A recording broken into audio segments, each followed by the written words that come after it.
है रात दिन और भगवान से निवेदन करती है। अब धीरे धीरे समय बीता, साथ में गर्भ में आते हैं बलराम जी।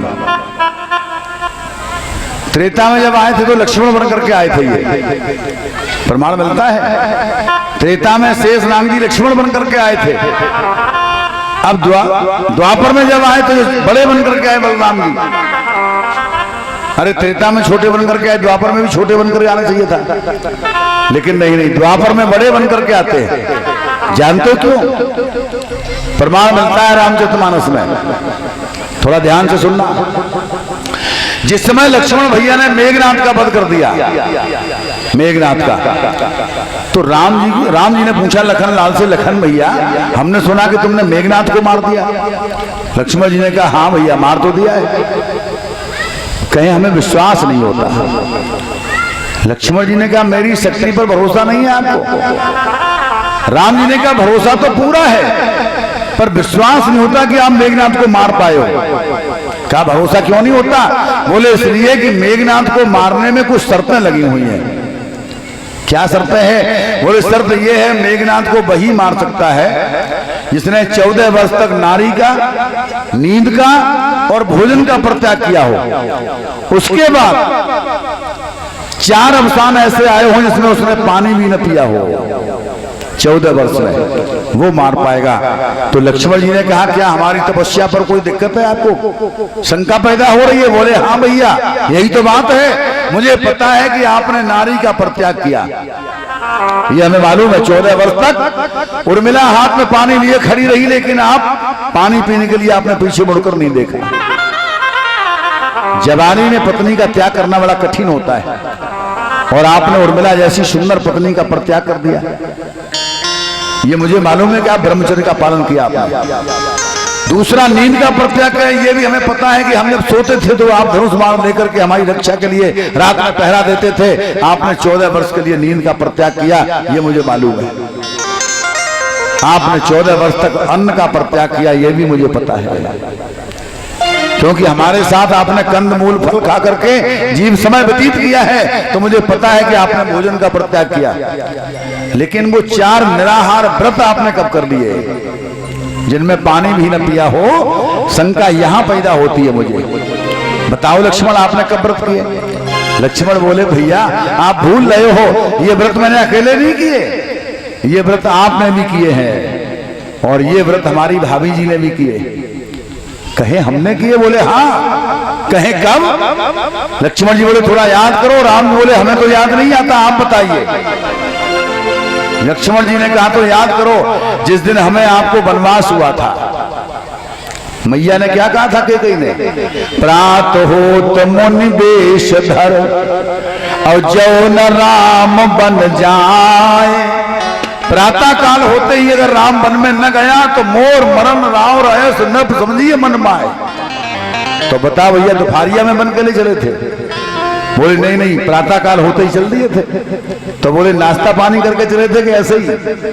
बोले पानी भी नहीं पिया था। लक्ष्मण जी बोले जब आपने पानी नहीं पिया तो हम कहां पी लेते, है ना?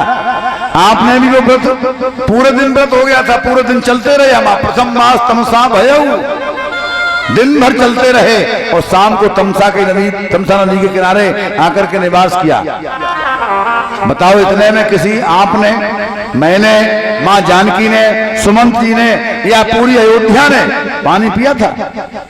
राम जी बोले भैया नहीं पिया। तो बोले 24 घंटा का निराहार व्रत हुआ कि नहीं हुआ? बोले हो गया। तो कहे पहला व्रत तो उस दिन हुआ। अब बोले दूसरा बताओ। तो लक्ष्मण जी बोले दूसरा व्रत तब हुआ जब चित्रकूट में निवास कर रहे थे और भैया भरत मिलने के लिए आए।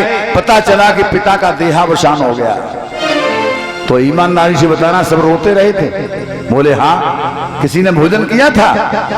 हमने, आपने, माँ जानकी ने या पूरी अयोध्या ने? बोले नहीं किया। पानी पिया था? बोले नहीं पिया। तो कहें दूसरा व्रत हमारा हो गया उस दिन जिस दिन भरत भैया मिलने के लिए आए थे। हुआ कि नहीं? राम जी बोले हाँ सही बात है आपकी, 2 व्रत आपके हो गई, हमें पता चल गया। बोले तीसरा बताओ। लक्ष्मण जी बोले 2 हमने बता दिए, 2 आप याद कर लो। राम जी बोले अगर हमको याद होता तो हम आपसे क्यों पूछते, आप ही बताओ। तो लक्ष्मण ने कहा तीसरा व्रत उस दिन हुआ जिस दिन माँ जानकी का हरण हुआ।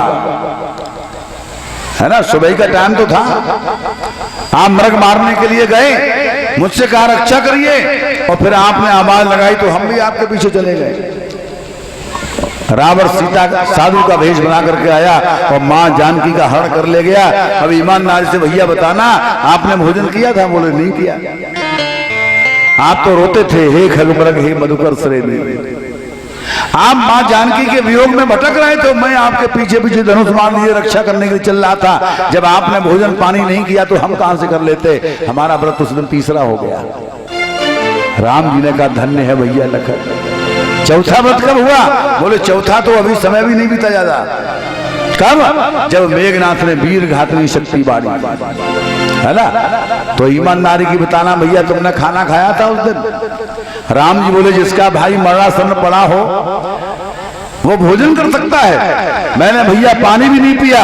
लक्ष्मण जी बोले आप तो जिंदा थे तब आपने भोजन पानी नहीं किया, हम तो मर ही धरे थे बनाए, हम कहां से पी लेते, है ना। तो चौथा व्रत हमारा उस दिन हो गया। राम जी ने कहा धन्य है भैया, आप बड़े महान हो, हमसे 4 गुने महान। कहा क्यों? कहा इसलिए कि मैं तो जानता था मैं ही आपसे कोई बात छुपा सकता हूं, पर आप 4 बातें छुपाए रहे, हमने तो एक ही बात छुपा पाई। लक्ष्मण जी बोले आपने हमसे क्या छुपाया? तो राम जी बोले हमने छुपाया था, चलो आपने 4 बातें बता दी तो हम भी अपनी एक बात आज बता देते। जिस समय खरदूषण ससुरा ने आक्रमण किया मेरे ऊपर, है ना, और उनका संहार करने के बाद जब आप फल फूल लेने के लिए गए थे जंगल में, तो जानकी जी से मैंने कहा था एकांत में बुला करके, क्या कहा था कि तुम पावक महा और करहु निवासा, अरे जब लग करहु निशाचर नासा, जब लग करहु निशाचर नासा, जब लग करहु निशाचर नासा।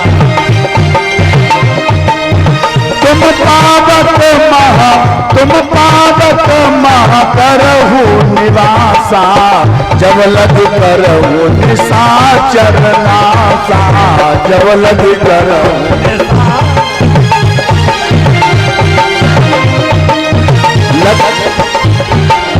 लक्ष्मण हूँ यह मरम न जाना, लक्ष्मण हूँ यह मरम न जाना, जो कछु चरित रचा भगवाना, लक्ष्मण हूँ यह मरम न जाना, लक्ष्मण हूँ यह मरम न जाना। आज भैया राम जी कहते हैं भैया लखन, मैंने जानकी से एकांत में कहा था कि तुम अग्नि में निवास कर जाओ, मुझे राक्षसों का संहार करना है। ये बात मैंने अकेले में जानकी से की थी, ये मैंने तुम्हें नहीं आज दिन तक बताई। हमने तो एक ही बात छुपाई, आप 4 छुपाए रहे। आप मेरे से बड़े महान हो, गलती हो गई जो हम आपको छोटा बना करके लाए। अब की बार द्वापर में अवतार लेने के लिए चलेंगे तो आप बड़े बन करके चलना। इसलिए मेरे भाई बहन, आज शेष जी जो है बलराम जी के रूप में 7वें गर्भ में आते हैं। 7वां गर्भ ठहरा, कंस को पता चला 7वां गर्भ आ गया, कंस चिंतित हो गया। और इधर भगवान विचार करते हैं, भगवान सोच रहे हैं कि अगर बलराम भैया का प्राकट जेल में हो गया तो कंस मारने जरूर आएगा। कहे 6 बालकों को मारने के लिए आए तो आएगा इनको भी मारने के लिए, है ना। और अगर कंस मारने आया तो बलराम जी ताकत में कम तो पड़ेंगे नहीं, कम है, बलराम जी ताकत में कम नहीं है। कंस मारने के लिए आएगा तो बलराम जी पैदा होते ही खड़े हो जाएंगे मारने के लिए और कंस का वध कर देंगे। काहे? कितनी ताकत है लक्ष्मण जी के अंदर। गोस्वामी जी लिखते रामचरितमानस में,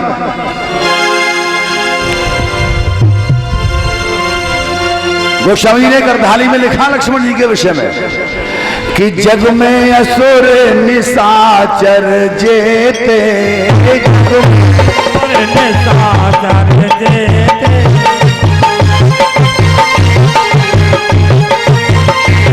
जग में असुर निशाचर जेते, जग में असुर निशाचर जेते, लक्ष्मण हनहि निमिष माते, लक्ष्मण हनहि निमिष।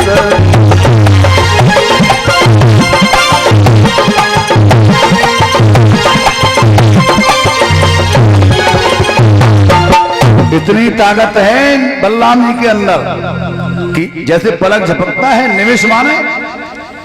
निमिष माने पलक खुले और बंद हो, इसको निमिष बोलते हैं। पलक खुलते और झपकते में ये पूरे संसार के राक्षसों का संहार कर सकते हैं। कंस किस मूल खेत की मूली है। अब मारने आएगा तो बलराम जी चूकेंगे नहीं, मार देंगे उसे। और अगर कंस कहीं मारा गया तो हमारा जन्म लेने का हेतु ही खत्म हो जाएगा। हमारा अवतार तो कंस को मारने के लिए हो रहा, और जब कंस ही नहीं रहेगा तो अवतार लेकर करेंगे क्या हम, है ना। इसलिए भगवान ने कहा कि इनका रास्ता पहले साफ करो। अब रास्ता कैसे साफ हो, तो भगवान ने योग माया को बुलाया, योग माया को आवाहन किया। योग माया आई और आने के बाद भगवान ने कहा गच्छ देवी ब्रजम भद्रे गोप गोप्यलंकृता। हे देवी आप ब्रज में चली जाइए। काहे? बोले ब्रज में जाकर के आपको गोपी ग्वालों का निर्माण करना है। बोले और कहा फिर मेरा एक काम करना है आपको। बोले कौन सा काम करना है? तो कहा कि रोहिण्या देवक्या जठरे, देवकी के गर्भ में जो 7वां बालक पल रहा है उसे निकाल करके और रोहिणी के गर्भ में स्थापित करना है ना। 7वें गर्भ को देवकी के गर्भ से निकाल करके रोहिणी के गर्भ में स्थापित करना है। योग माया बोली बड़ा कठिन काम दे रहे हो प्रभु। काहे? देखो एक गर्भ से बालक निकालना है और दूसरे गर्भ में स्थापित करना है, और ऑपरेशन भी करना नहीं है। बगैर ऑपरेशन के बच्चा निकालना है और बगैर ऑपरेशन के दूसरे मैया के पेट में रखना है। अब कठिन काम है या नहीं है? और देखो बच्चे को भी जीवित रखना है और माँ को भी जीवित रखना है। दोनों माताएं भी जीवित रहना चाहिए, बच्चा भी जीवित रहना चाहिए। ये कठिन काम है या नहीं है? बड़ा कठिन काम है प्रभु, इतना जटिल काम आप दे रहे हो। भगवान ने कहा कठिन काम है तो इनाम भी बहुत तगड़ा मिलेगा आपको। माया बोली तो इनाम दीजिए, भगवान बोले ऐसे नहीं, पहले आप काम करके आइए। योग माया गई और उसने देवकी का गर्भ माया के द्वारा खींच करके रोहिणी के गर्भ में स्थापित किया। स्थापित करने के बाद लौट करके आई। बोले प्रभु आपका काम हो गया। तो भगवान ने कहा इनाम लीजिए। अब इनाम क्या दिया? इनाम दिया भगवान ने योग माया से कहा कि देखिए आज दिन तक आपकी पूजा वर्ष में एक बार होती थी, केवल एक दिन। अब आज के बाद वर्ष में 2 बार पूजा होगी आपकी, एक बार की जगह 2 बार, और एक दिन नहीं होगी, 9 दिन तक। उसी दिन से क्वार की नवरात्रि और चैत की नवरात्रि ये प्रारंभ हो गई। ये भगवान कृष्ण का दिया हुआ वरदान योग माया को है। योग माया प्रसन्न हो गई, जाने लगी तो भगवान ने कहा अभी मत जाइए, अब क्या करना है? बोले अब आपको ये काम करना है कि ग्वाल वालों का निर्माण करो, और ग्वाल वालों का निर्माण जब हो जाए तो आप यशोदा के गर्भ में प्रवेश कर जाना। मैं देवकी के गर्भ में प्रवेश करूंगा। आज दोनों की मंत्रणा हो गई।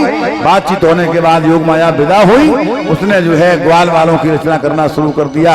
इधर कंस को पता चला कि 7वां गर्भ खंडित हो गया।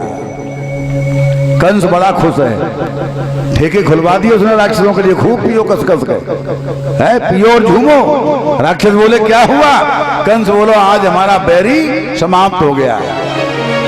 कहें अरे वो तो 8वां बालक है। कंस बोला यही तो बात है, 6 हमने मार डाले, 7वां अपने ही आप मर गए। भाई मारने की जरूरत नहीं पड़ी, डरने के मारे अपने ही आप सीताराम पेट ही में। और जब 7वां इतना घबरा गया तो 8वें की हिम्मत नहीं अब आ जाए। इसलिए खुश होइए सब लोग, पीजिए। राक्षस बड़े आनंद ले रहे। इधर धीरे धीरे समय बीता। बलराम जी का प्रादुर्भाव हुआ उधर, और जब बलराम जी प्रकट हुए तो भगवान ने आंखें नहीं खोली। बलराम जी ने आंखें नहीं खोली। क्यों? इसलिए कि दर्शन करना है तो सबसे पहले अपने भगवान का ही दर्शन करना है, संसार नहीं देखना है। आप भी नियम बनाइए, घर में सोते हो प्रातः काल की बेला में अपने कमरे में एक ऐसी तस्वीर भगवान की स्थापित करो कि आंख खुलते ही सबसे पहले दर्शन मिले उसका।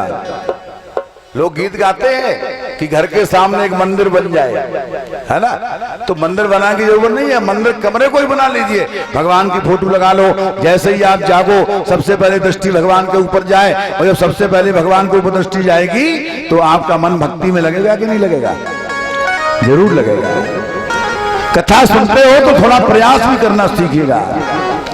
बलराम जी ने कहा मुझे संसार नहीं देखना है, मुझे भगवान का दर्शन करना है, इसलिए आंखें नहीं खोली। जब आंखें नहीं खोली तो पूरे ब्रज के लोग जो है पूजा करने लग गए भगवान की। हे प्रभु, हमें लगता है लड़का की आंखें खराब है, कैसे ठीक हो जाए इसकी आंखें। बड़े बड़े प्रयास किए गए लेकिन आंख नहीं खुली तो पूजा पाठ करने में लग गए, सब व्रत करते हैं। इधर भैया समय आता है भगवान के प्रकट होने का। अब 8वें गर्भ में आते हैं भगवान। योग माया ने देव यशोदा के गर्भ में प्रवेश किया, भगवान ने देवकी के गर्भ में प्रवेश किया। और जैसे ही भगवान देवकी के गर्भ में आए, शरीर दुबला पतला उसका हो गया है, सूख कर कांटा हो गया, लेकिन चेहरे पर अपार तेज आ गया उसके। आज भैया अंधेरी कोठरी में प्रकाश छा गया। पहरेदारों ने देखा कि ये तो प्रकाश छा गया, हमें लगता 8वां गर्भ आ गया। समाचार दिया कंस को, महाराज की जय जयकार हो, देवकी ने 8वां गर्भ धारण कर लिया। और जो 8वें गर्भ का नाम सुना कंस की तो हवा निकल गई। हम तो सोचते थे आएगा नहीं और वो तो आ गया, क्या करें। आज कंस ने जटिल पहरा कर दिया। 2 पहरेदार पहरा देते थे, 4 कर दिए उसने। 1 ताला लगा था, 2 ताले लगा दिए। आदेश दे दिया कोई भी देव की वस्तु उसे मिलेगा नहीं, हम स्वयं भोजन देने के लिए आएंगे। आज भैया हाथ में थाली लेकर के स्वयं आता भोजन कराने के लिए। ताला खोलता है, भोजन कराता है, भोजन कराने के बाद वापस निकलता है, ताला लगा देता है। और पहरेदार उसमें कहता है विशेष ध्यान रखना, कोई बातचीत न करने पाए, कोई मिलने न पाए इनसे। कठिन पहरा दे दिया। और कंस इतना भयभीत है, व्यास लिखते हैं भयान कंस कि 24 घंटे कृष्ण का ही ध्यान करता है, 8वें बालक का ही ध्यान करता है ना। और भगवान क्या कहते हैं, भगवान कहते हैं कैसे भी प्रेम करो पर प्रेम करो, है ना। अब कंस प्रेम करने लगा द्वेष की भावना से, भयान कंसा भय के कारण। 24 घंटे देवकी का 8वां बालक पता नहीं कब आ जाए, हर क्षण याद रहता है उसे। और धीरे धीरे समय बीता। अब देखो भगवान के प्रकट होने का समय आता है तो भादों का महीना है। और देखो भगवान की बड़ी कृपा है, मौसम भी बिल्कुल वही बनता जा रहा है जो भगवान के प्रकट होने पर बना था, है ना। बड़े भाग्यशाली हो आप लोग। बादल भी देखो घिरने लगे। आज भगवान के प्रकट होने का समय आया तो भादों का महीना है। भादों के महीने में भगवान आते हैं। और तिथि कौन सी है, अष्टमी, है ना। काहे, इसलिए कि जब राम का प्राकट्य हुआ तो आपने पढ़ा होगा मानस में, मास दिवस कर दिवस भा और मरम न जानत कोय, रथ समेत रवि था केऊ निशा कवन विधि होय। कितने क्या महीने का दिन हो गया, 1 महीने का। 1 महीने का दिन हुआ। 1 महीने तक सूर्य नारायण खड़े ही रहे, दर्शन करते रहे। और 1 महीने के बाद जब सूर्य नारायण गए, अब दिन जाने के बाद रात का नंबर आया तो रात आई भगवान से मिलने के लिए। प्रभु ही मिलन आई जन रात्रि, आज रात्रि मिलने के लिए आई। और भगवान के पांव पकड़ करके बड़ी जोर जोर से रोई। भगवान बोले रोती क्यों हो, रात्रि कह रही थी महाराज इसलिए रो रही हूं कि बड़ी देर के बाद दर्शन मिला। 1 महीने इंतजार करना पड़ा, आंखें पीतल हो गई देखते देखते इंतजार। सूर्य भगवान गए ही नहीं। अब सूर्य भगवान बने रहे तो हम कैसे आ जाते, इसलिए मैं आ नहीं सकी, बड़ा देर इंतजार करना पड़ा, इसलिए रो रही हूं। तो भगवान ने कहा रोइएगा नहीं, हम आपको वरदान देते हैं। आप एक बात बताइए पूर्ण जवान कब होती हो। तो रात्रि ने कहा कि भादों के महीने में कृष्ण पक्ष की अष्टमी को पूर्ण जवान हो जाती हूँ। आप थोड़ा ध्यान देना, अंधेरी रात्रि तो हर 15 दिन में आती है। 15 दिन उजाला पाक होता, 15 दिन अंधेरा पाक। पर जो भादों के कृष्ण पक्ष की अष्टमी को अंधेरा होता है वो आपको वर्ष भर नहीं मिलेगा। बड़ा गहन अंधेरा होता है उस समय, रात्रि पूर्ण जवान होती है उस समय। तो भगवान ने कहा चिंता न करो, हम अब की बार भादों की अष्टमी को ही जन्म लेंगे, सबसे पहले दर्शन तुम्हें मिलेगा। रात्रि प्रसन्न हो गई और दर्शन करके बाहर निकल पाई, तब तक रात का पति पहुंच गया। रात्र के पति को जानते हो क्या नाम उसका, राकापति, राकापति किसे कहते हैं? चंद्रमा को। चंद्रमा है रात का पति। अब चंद्रमा पहुंचा, चंद्रमा रोने लगा, महाराज मेरे साथ तो बड़ा अन्याय कर दिया आपने। काहे? अभी आप दिन में पैदा हो गए और आपने हमारी पत्नी को वरदान दे दिया कि अब की बार रात में आएंगे तो हमारा तो नंबर लगे ही नहीं कबो। कहीं दिन में भी हम नहीं होते हैं और अंधेरी रात में भी नहीं होते, तो हमें तो दर्शन करने का मौका नहीं मिलेगा आपको। भगवान बोले चिंता न करो, दर्शन नहीं मिलेगा तो हम तुम्हें अपने नाम के पीछे जोड़े ले रहे हैं। जब तक मेरा नाम रहेगा तब तक तुम्हारा नाम रहेगा। तो देखिए नाम क्या रखा गया था? नाम रखा गया था राम, यही तो नाम रखा गया। भगवान ने चंद्रमा को जोड़ लिया पीछे, तो पूरा नाम क्या हो गया? श्री रामचंद्र, है ना। इधर नाम रखा गया कृष्ण, तो चंद्रमा को भगवान ने जोड़ लिया, नाम हो गया श्री कृष्ण चंद्र। जब तक कृष्ण का नाम रहेगा, जब तक राम का नाम रहेगा, तब तक लोग चंद्रमा का भी नाम लेंगे। ये भगवान ने वरदान दे दिया। तो आज भैया अष्टमी तिथि है भादों की और भगवान प्रकट होने का समय आता है। देवता आकाश मार्ग से वंदना करते हैं भगवान की, है ना, वंदना कर रहे हैं, गर्भस्थ भगवान की वंदना करते हैं। और वंदना करने के बाद भगवान जैसे ही चले, वो देवता जैसे ही वहां से विदा हुए, आज भैया व्यास जी लिखते हैं अथ सर्वगुणो पीता काला परम शोभना। जैसे ही भगवान के प्रकट होने का समय आया तो काल बड़ा सुंदर दिखाई देने लगा। अब थोड़ा ध्यान देना, काल कभी सुंदर हो सकता है, काल सुंदर नहीं हो सकता, पर भगवान के आने पर काल भी सुंदर दिखाई दे रहा है। बोले क्यों? क्या? इसलिए कि आने वाला कौन है? आने वाला है महाकाल। आप कहें कि महाकाल भगवान को कहां कहा गया? तो देखिए गोस्वामी जी ने अर्धानी लिखी रामचरितमानस में, आप लिखते हैं कि तात राम नहीं नर भूपाला, तात राम नहीं नर भूपाला,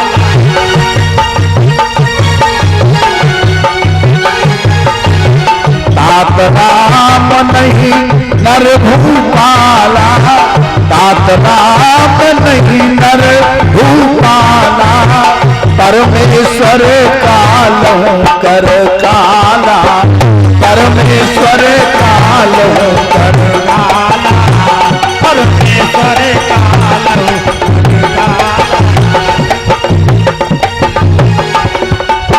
कहे राम जी कौन है? राम जी हैं कालहु कर काला, यानी काल के भी काल। क्या कहेंगे उनको? महाकाल। तो आने वाला कौन है? महाकाल। तो जब महाकाल आ रहा है तो काला परम शोभना। अभी आपके गांव में कोई सिपाही आए और रंगबाजी दिखा रहा हूं और इतने में पता लग जाए कि एसपी साहब आ रहे हैं, बताओ सिपाही क्या दशा होगी? है? संसार का मालिक आ रहा है, महाकाल आ रहा है, इसलिए काला परम शोभना। अब भैया उसके बाद आपने लिखा दिशा प्रसिद्धम निर्मलोदयम। दिशाएं जो है वो बड़ी सुंदर हो गई, दसों दिशाओं में मंगल ही मंगल हो गया, आकाश भी निर्मल हो गया, एक एक तारागण बिल्कुल साफ दिखाई दे रहा है। और जब तारागढ़ दिखाई दे रहा तो ऐसा लग रहा है कि भगवान के आगमन की खुशी में ये आकाश दीप जला करके भगवान का स्वागत करना चाहता है। आकाश बड़ा सुंदर दिखाई दे रहा उस समय। मही मंगल भूइष्ठा, धरती भी बड़ी सुंदर हो गई। इसमें बसंत ऋतु आ गई, बसंत ऋतु में खिलने वाले फूल खिल गए, भौरे गुंजार करने लगे, चिड़ियां चहचहाने लगी, कोयलें बोलने लगी। ऐसा लग रहा है कि मानो बसंत ऋतु आ गई हो। बड़ा सुहावना समय, मही मंगल भूइष्ठा। हवा भी बड़ी सुंदर चल रही है। बबऊ वायु सुख स्पर्शम, तीन प्रकार की हवा, शीतल मंद सुगंध, ये त्रिविध बाजार बहने लगी उस समय जिस समय भगवान आए। थोड़ा ध्यान देना। अब आप आगे लिखते हैं नदियां प्रसन्न सलीला, नदियां भी बड़ी खुश हैं। काहे? निर्मल जल बह रहा है नदियों के अंदर। अब बताइए भादों का महीना है, भादों में तो धूल मिट्टी सना हुआ जल आता है, आता कि नहीं आता? भादों के महीने में आपको नहर का, बम्बे का, कुएं, गंगा का, यमुना का कोई भी नदी देख लो, पानी साफ नहीं मिलेगा, है ना। और व्यास जी लिखते हैं कि नद्यां प्रसन्न सलिला निर्मलोदयम, नदियां बड़ी प्रसन्न है और पानी निर्मल हो गया। इतने बड़े भगवान पैदा हुए हैं, बहुत बड़े भगवान बनाए थे। भगवान तो नेक्स्ट पैदा भाई थे। बोलिए गोविंद भगवान की। आज भैया क्या हुआ, नदियां प्रसन्न दिखाई दे रही है। काहे नदियां क्यों प्रसन्न है? तो व्यास जी ने कहा कि देखिए आकाश इसलिए प्रसन्न है कि भगवान हमारे रंग के आ रहे हैं, है ना। दिशाएं इसलिए प्रसन्न है कि दसों दिशाओं में भगवान बांसुरी बजा करके आनंद प्रदान करेंगे। धरती इसलिए प्रसन्न है कि हमारा उद्धार करने के लिए आ रहे हैं। नदियों को क्या प्रसन्नता हो गई, नदियां काहे खुश हो गई भाई? तो एक विद्वान ने कहा नदियां इसलिए खुश हुई कि नदियों में सबसे बड़ी नदी का नाम है यमुना। सबसे बड़ी नदी का नाम क्या है? यमुना। और यमुना का विवाह होगा आगे चल के भगवान के साथ, होगा कि नहीं होगा? 8 पटरानियों में एक पटरानी होगी कालिंदी, और कालिंदी यमुना का पर्यायवाची है। तो नदियां सोच रही हैं कि हमारी बड़ी बहन का विवाह होगा इनके साथ, जो आने वाला उसके साथ। और जब बड़ी बहन को ब्याह काऊ को संगे हो जाए तो छोटी बहन के को बन जाता है। परीक्षित जी, बड़ी बहन को ब्याह जाके संगे हो जाए तो छोटी बहन के को हो जाते है।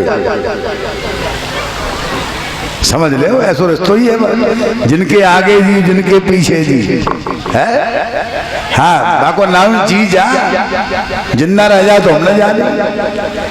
आज भैया नदियां इसलिए खुश है, नदियां प्रसन्न सरिजा, नदियां भी बड़ी खुश है। चारों तरफ आनंद ही आनंद बिखर रहा है। भगवान के आने का समय हुआ और जैसे ही रात का ठीक 12 बजा, देखो राम जी दिन के ठीक 12 बजे आए और श्याम सुंदर रात के ठीक 12 बजे, दोनों का प्राकट्य 12 बजे हुआ। देवता आने लगे दर्शन करने के लिए, घबराना नहीं है, देवता आ रहे हैं। भगवान का ध्यान करते हुए बैठे रहो, सब ठीक हो जाएगा। बोलो वृंदावन बिहारी लाल की जय। रात के ठीक 12 बजे दोनों का प्राकट्य होता है। का 12 बजे का जब समय आता है उस समय एक मुहूर्त होता है जिसका नाम है अभिजित।